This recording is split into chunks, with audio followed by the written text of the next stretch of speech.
سلام بچه ها، قراره تو این کانال کلی تفنگ و آنباکس جدید ببینید. تفنگ و اسباب بازی جدید آوردیم که هیچ جا نمیتونید پیداش کنید. راستی ته هر ویدیو هم تستای عجیب و چالش برانگیز داره. اما ویدیوی امروز قراره بریم سراغ دو تا از شاتگان ها با تفاوت قیمت خیلی زیاد. ببینیم میصرفه اینقدر هزینه کنیم برای یه شاتگان یا نه. راستی تا ته ویدیو همراهمون باشید. قراره یه سورپرایز واقعی رو ببینید. خفن‌ترین شاتگانی که میتونستم تو بازار پیدا کنم و خریدم.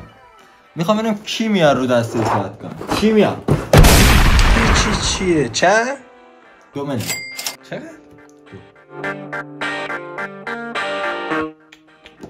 کردن تو پاچت. یارو چی میگه؟ جمعه بازاری رو خریدم. 248 تومن. 48 تخفیف بود تازه.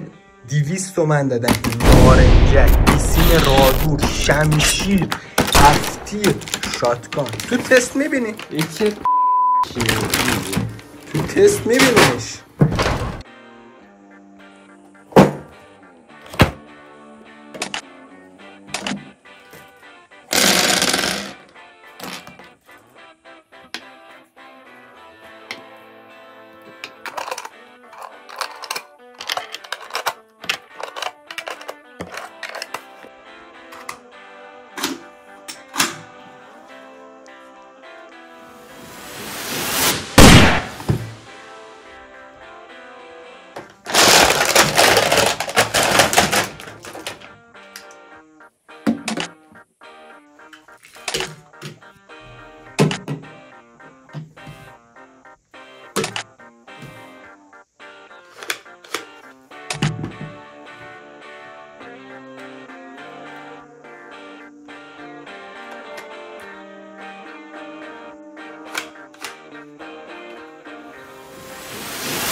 موقع تست رسید. بریم ببینیم این 2 میلیون میارزه یا نه.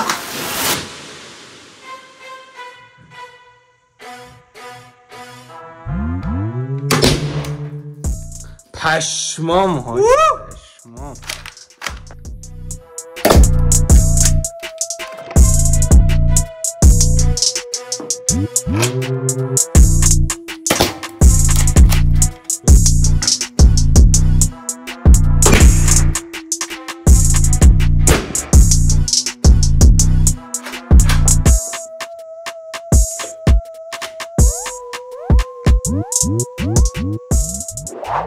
دو تومن دادیگان 2 تا باد کنکتر خوندی. حالا با 200 تومن ضایعت میکنه.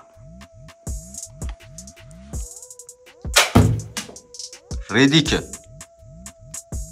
هر سابسکرایب یه لیوان اضافه میشه به این برج.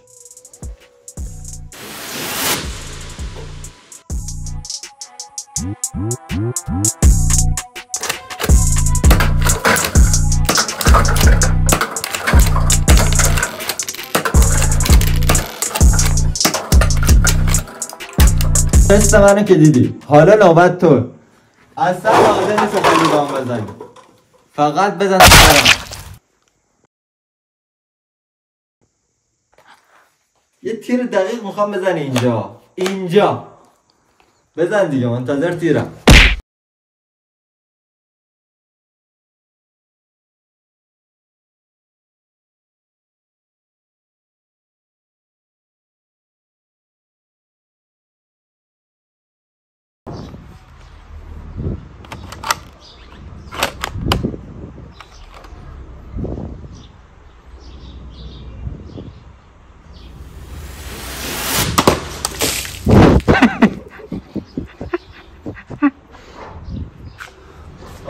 سابسکرایب کن.